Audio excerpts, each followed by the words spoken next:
The November 1898 sinking of the stern-wheeler city of Ainsworth, Kootenay, remains British Columbia's deadliest inland lake maritime disaster, claiming the lives of 9 people.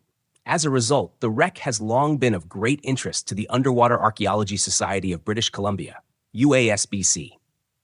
Through the combined efforts of the UASBC, the Dambusters Dive Club, Simon Fraser University in Vancouver, and the commercial diving company Can Dive, the wreck was located in 1990 using remotely operated vehicle, ROV technology, at a depth of 110 meters, 360 feet. In 1997, the wreck was explored by Bart Bjorkman and John Kluske of the Cambrian Foundation using open-circuit scuba equipment. At the time, and as far as is currently known, it was the second deepest shipwreck dive ever completed in Canada. The deepest remains is the wreck of the Edmund Fitzgerald in Lake Superior, also explored by the Cambrian Foundation in 1995. In 2010, the UASBC conducted an expedition using remotely operated vehicles, ROVs, to investigate the scour marks left as the city of Ainsworth slid down the steep lakebed to its final resting place. This was followed in 2011 by another ROV expedition, which successfully relocated the wreck and captured a few minutes of video footage of the vessel's uniquely staggered stern paddle wheels before the ROV suffered a major malfunction. In 2019, a privately funded expedition was launched with UASBC Interior Director Bill Meikle serving as an observer. Due to limited underwater visibility, the ROV was only able to survey the port side of the wreck from the stern to the bow. The footage revealed that the port side of the main deck remained standing to approximately amidships, while nearly everything else visible had collapsed. It was believed that the wheelhouse had broken free during the vessel's descent to the lake bottom, as no trace of it could be found. Because only limited footage had been obtained during the various expeditions over the years, it became clear that divers, despite the extreme depth and remote location, would need to return to directly assess the wreck's condition. Thus, the VexNow team was assembled with the goal of diving and documenting the city of Ainsworth in the depths of Kootenay Lake. VexNow is a team of highly experienced technical divers from Alberta and British Columbia. Individually and collectively, its members have participated in numerous exploration and discovery projects, including shipwreck expeditions off Halifax, Nova Scotia, the Inside Passage of British Columbia, cave and wreck diving in South Africa, and exploration of the Reappearing River and Wet Dream cave systems on Vancouver Island. For the 2023 expedition, the team chose to dive in late August and early September, the same seasonal window used by the 1997 Cambrian Foundation expedition. The timing was selected because Kootenay Lake is at its warmest, particularly between 6 and 10 meters, 20 to 30 feet, where the majority of decompression would take place. On August 26th, Brian Nadwidny, John McQuaig, and Kathy McQuaig arrived ahead of the rest of the team to locate the wreck and install a permanent downline. Using coordinates established during previous expeditions and bottom imaging sonar, they successfully relocated the city of Ainsworth and secured the line. The remainder of the expedition team arrived the following day. The diving team consisted of Johnny Ryan, Airdrie, Alberta; Brian Nadwidny, Cranbrook, Caslow, British Columbia; Glenn Farquhar, Langley, British Columbia; and Alan Drake, Vancouver, British Columbia.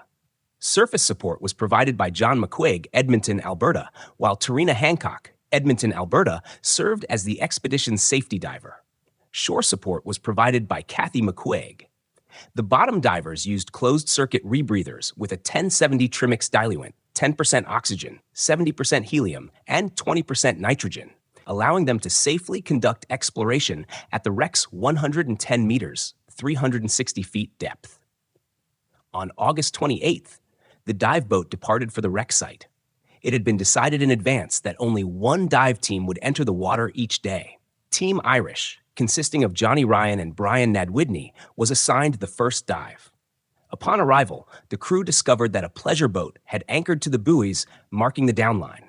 A scan with the bottom imaging sonar quickly confirmed that the line had been dragged off its original position.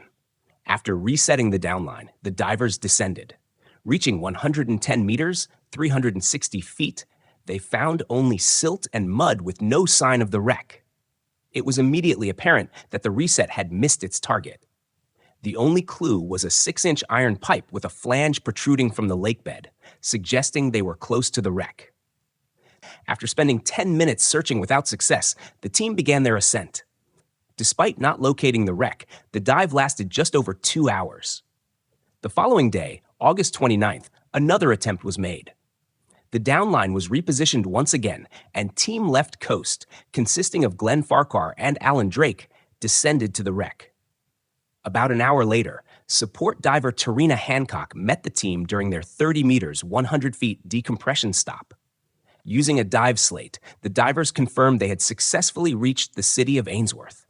The downline had landed only 6 meters, 20 feet, from the wreck.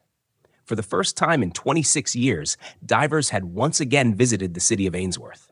Several minutes of high-quality video were captured, far superior to any previously obtained by ROVs, and documented much of the starboard side of the wreck, an area that had rarely been seen due to the limited footage collected during earlier expeditions.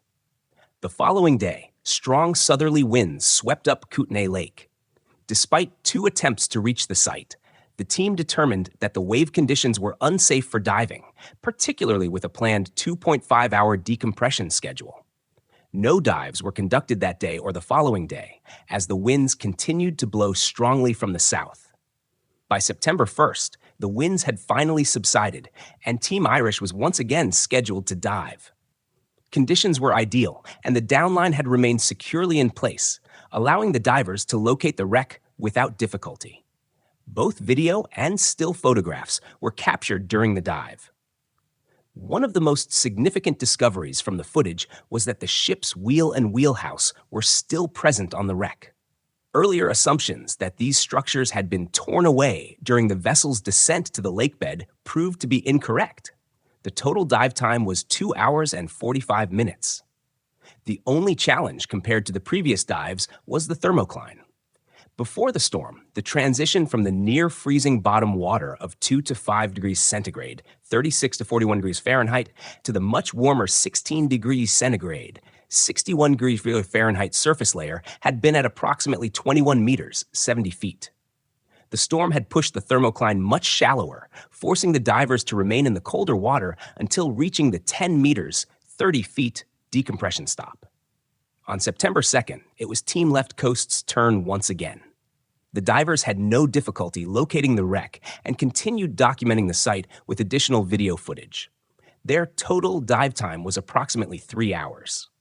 The 2023 expedition represented the culmination of 15 years of planning, dreaming, and preparation. It was an expedition that had to happen if the story of the city of Ainsworth was to continue being told. Its success was made possible only through the dedication of a tightly knit team of highly trained and experienced technical divers and support personnel. After 125 years resting in the depths of Kootenay Lake, the city of Ainsworth was finally beginning to reveal more of its story. The exploration did not end there. 4 additional dives were completed in 2024, followed by another expedition in 2025. Plans for 2026 include searching the debris fields surrounding the wreck for artifacts carried away during the sinking, as well as further exploration of the scour marks left as the vessel slid down the steep lakebed to its final resting place. Today, the city of Ainsworth is protected by the province of British Columbia and is listed on both the British Columbia and Canadian registers of historic places, ensuring that this remarkable piece of inland maritime history will be preserved for future generations.